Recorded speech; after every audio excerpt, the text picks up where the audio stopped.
नमस्कार दोस्तों सांसों को जीवन का आधार कहा जाता है।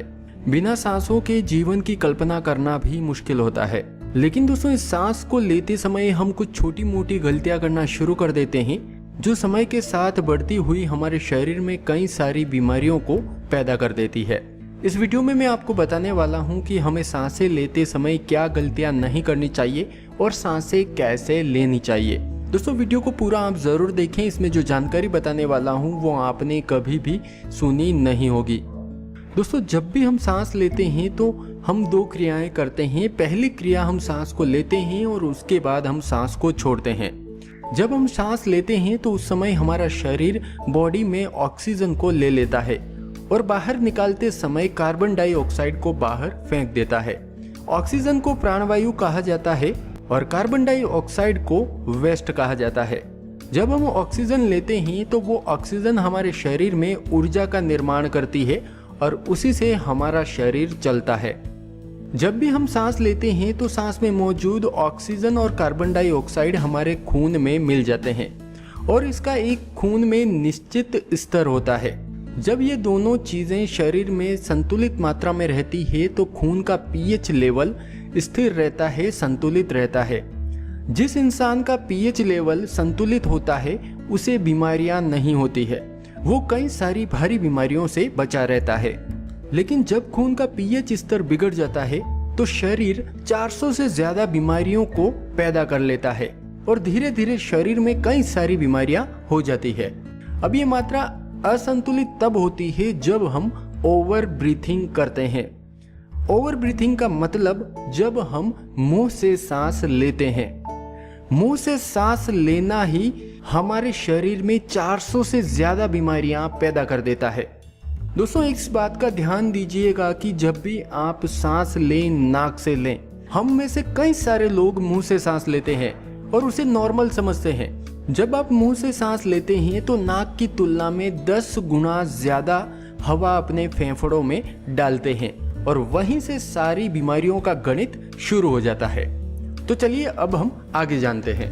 दोस्तों मुंह से सांस लेने से हमारे शरीर में कई सारी बीमारियां होती है, जैसे कि अस्थमा, ब्लड प्रेशर, मिर्गी, डैंड्रफ, बालों का सफेद होना, मसूड़ों की बीमारियां, दांतों का सड़ना, पेट की समस्याएं और सीने में दर्द जैसी 400 से ज्यादा घातक बीमारियां हो जाती है।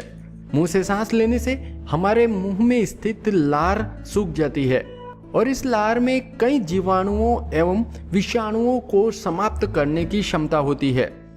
जब ये लार सूख जाती है तो हानिकारक बैक्टीरिया मुंह में तेजी से बढ़ने लग जाते हैं और मुंह की बदबू, दांतों की सड़न और मसूड़ों की बीमारियां हो जाती है।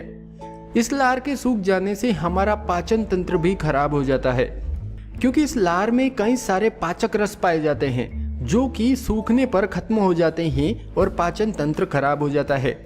जब हम तेजी से सांस लेते हैं तो बाहरी वातावरण की हवा तेजी से 10 गुना तेजी से हमारे फेफड़ों में जमा हो जाती है, जिससे क्या होता है कि वो हवा शरीर में फिल्टर नहीं हो पाती है और सांस से संबंधित कई बीमारियां हो जाती है, जैसे कि अस्थमा और टीबी। जब हम मुंह से सांस लेते हैं तो ये हवा हमारे गले को टच करती है, जिससे बार बार टॉन्सिल्स होने के खतरे भी बढ़ जाते हैं और गले का सूखापन, गले में खरखराहट जैसी बीमारियां हो जाती है। मुंह से सांस लेने से आपकी दाढ़ी, मूछें, माथे के बाल तेजी से सफ़ेद होने शुरू हो जाते हैं। जब आप मुंह से सांस लेते हैं तो दोस्तों हमारी स्किन जो है, स्किन भी रूखी सूखी हो जाती है। स्किन को पोषण सही से नहीं मिलता है, खुजली की समस्या, स्किन पर रूखापन आ जाता है। मुंह से सांस लेने से दोस्तों हवा जो होती है थोड़ी तो फेफड़ों में जाती है, लेकिन थोड़ी पेट में जाना भी शुरू हो जाती है, जिससे आपको गैस की समस्या, कब्ज और पाइल्स की बीमारियां हो जाती है। मुंह से सांस लेने से दोस्तों आपके दांतों की सेंसिटिविटी खराब हो जाती है, दांतों में सेंसिटिविटी होना शुरू हो जाती है। दोस्तों अगर आप मुंह से सांस लेना बंद कर देते हैं तो ऐसी 400 बीमारियों से आप बच जाते हैं और कई सारी प्रॉब्लम्स खत्म हो जाती है। धीरे धीरे आप ध्यान लगाकर मुंह को बंद रखकर नाक से आराम से सांसें लेना शुरू कर दें। आपके शरीर में खून में पीएच बना रहेगा और आप कई सारी बीमारियों से बचे रहेंगे। दोस्तों जानकारी पसंद आई हो तो चैनल को सब्सक्राइब करें और बेल का आइकन भी दबा दें। हम आने वाले वीडियो में ऐसे और टॉपिक्स पर वीडियो लाते रहेंगे। धन्यवाद दोस्तों।